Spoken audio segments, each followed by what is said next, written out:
પરમ દિવસે ગુરુવારે રાત્રે મારા ભાઈને અને મારા કાકાને સમાધાન માટે બોલાવીને 6 જણા વચ્ચે હુમલો કરેલો છે.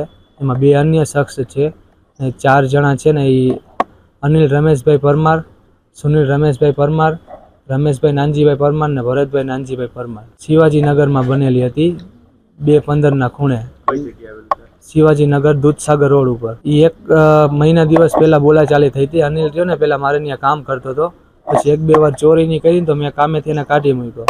પછી મારા વેપારીમાં બધે જઈને ખોટી રીતના ભાવ નહીં બગાડતો હતો, એટલે અમે એને સમજાવવાની કોશિશ કરી કે ભાઈ તું આ રહેવા દે, આવી રીતના ખોટા ભાવ નહીં બગાડમાં, તારી રીતના લીગલી તારે જે ધંધો કરવો એ કર. એમાં બોલાચાલી થઈ હતી. પછી એ પરમ દિવસે સમાધાન માટે બોલાવીને પાછળથી છરી વડે હુમલો કર્યો. ફોટા ફ્રેમનું કામકાજ એ મારું.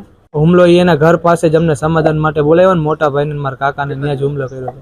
પરમ દિવસે રાત્રે, ગુરુવાર રાત્રે. એ હુમલો કરવામાં 4 જણા હતા ને 2 અન્ય શખ્સ હતા.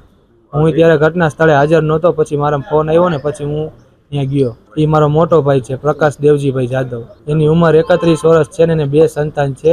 એક બેબી છે એ 9 વર્ષની છે ને બાબોરિયો 5 વર્ષનો છે. મારી માંગ એટલી જ છે સરકારને કે કડકમાં કડક કાર્યવાહી થવી જોઈએ, આજીવનની સજા થવી જોઈએ, જેના કારણે બીજી વાર કોઈ પણ વ્યક્તિ આવું બીજા સાથે બની ના શકે. એટલા માટે કડકમાં કડક કાર્યવાહી થવી જોઈએ.